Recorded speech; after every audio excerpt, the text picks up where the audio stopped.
Já tem um tempo que eu tô querendo fazer esse formato de vídeo aqui pro YouTube. Esse formato clássico, né, falando sobre um determinado assunto no carro, né? Então já tá tudo meio que otimizado aqui, então vamos lá. Eu queria falar sobre a questão do macete em matemática, né? A gente sabe que o macete ele pode auxiliar, tá? Eu não tô querendo aqui dizer que macete é uma coisa ruim, né? Agora, a questão é quando o macete ele não está contextualizado, né? Porque, via de regra, macetes eles resolvem casos particulares, né? Então, vamos lá. Esses dias eu estava vendo alguns perfis de matemática nas redes sociais, né? Em um determinado vídeo, o professor, a professora de matemática, dono do perfil, estava falando sobre como você extrair. Estava tentando explicar como é que você extrai a raiz quadrada através de um macete, né? E essas raízes quadradas eram raízes quadradas exatas, né? Tipo raiz quadrada de 144, né? Que é 12. Então, por exemplo, qual era o macete que estava sendo ensinado, né? Tomar o devido cuidado aqui para a gente não provocar acidentes, né? Eram números com 3 algarismos, então, por exemplo, 144, né? O professor lá riscava o número 4 do meio e aí, digamos, sobrava 14. Aí ele dizia assim, olha, a raiz quadrada de 1, aí você pega a raiz quadrada de 1 e a raiz quadrada de 4, ou seja, você tem um número com 3 algarismos, elimina o algarismo do meio, pega os dois e extrai a raiz quadrada. Portanto, dentro do radical sobrou o 1 e o 4. Raiz quadrada de 1 é 1, raiz quadrada de 4 é 2, portanto dá 12, né? E aí aplicou essa regra, esse macete, em mais casos, né? Reforçando que a técnica ou o macete estava sendo ilustrado para números que possuem raiz quadrada exata, né? Então, assim, eu não vejo fundamento teórico nenhum. Pode ser que tenha, né? Então esse é o erro, na minha opinião, dos macetes, né? Ele fixa em casos particulares, ele não vale para casos mais amplos, para casos mais gerais. E, digamos, você fica refém ali de uma situação muito particular. Primeiro que calcular a raiz quadrada quando ela é exata, particularmente eu não vejo tanta dificuldade assim, né? Basta você aplicar a definição, né? Então, mais uma vez, eu não estou querendo dizer que os macetes são ruins, são errados, né? Ele passa a ter essa caracterização, que eu acho que é ruim, quando ele não é contextualizado. Vou colocar aqui uma outra situação. Cálculo de percentual, né? 2% de 100, né?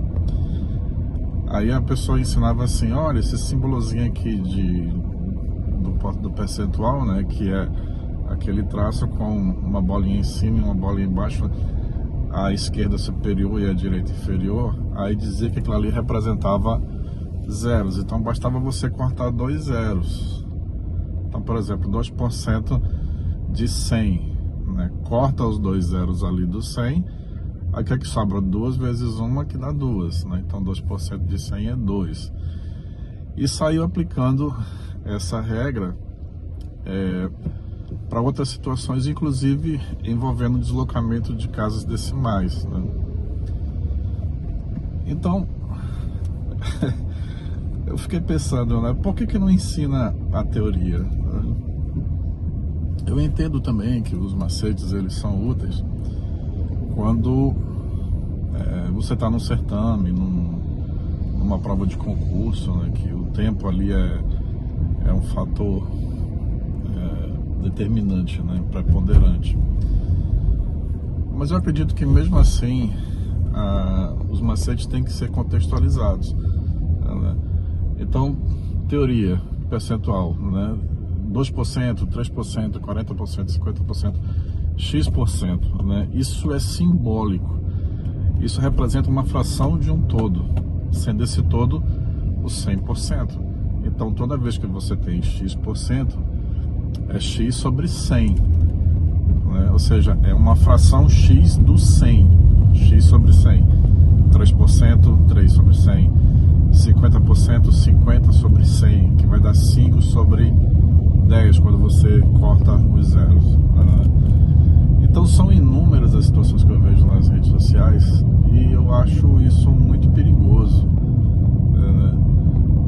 É aquela discussão sobre você fazer vídeos que viralizam, porque aí tem uma questão de monetização, essa coisa toda que a gente já sabe, né? Então fica aqui o meu recado: tomem muito cuidado com macetes, né? Priorizem teoria no lugar dos macetes, ou priorizem a teoria e deixem o macete ali no segundo plano. Não estou dizendo que é ruim, não é? Mais uma vez, eu reforço que o macete ele é ruim quando ele não é devidamente contextualizado, quando ele não é explicado, né? Voltando à questão do exemplo da raiz quadrada, pode ser que a situação do macete explicada lá pelo professor tem um fundamento teórico, né? Eu particularmente não conheço, né? Então, voltando aos exemplos que ele colocou, né? Geralmente eram exemplos de números com uma quantidade ímpar de algarismos. Você tira o do meio, você tira o algarismo do meio e você trabalha com a raiz quadrada desses números que sobraram aqui nos extremos, né? Tipo, raiz quadrada de 169, né? Elimina o 6, sobra o 1 e o 9. Raiz quadrada de 1 é 1, raiz quadrada de 9 é 3. Portanto, a raiz quadrada de 169 é 13. Por que não aplica a definição, né? Quando o número não possui raiz quadrada exata, existe uma outra forma de localização, de aproximação, né? Mas olha, sinceramente, por que não aplica a definição, a teoria, né? Então está se criando, eu acho que isso já é antigo, não é de hoje, né? Estão ensinando matemática de forma a tornar a matemática muito obsoleta, na minha opinião, né? Muito sem sentido, porque você está perdendo foco na teoria. Eu sempre digo para os meus alunos que o mais importante na matemática não é você resolver um exercício, coisas do tipo, né?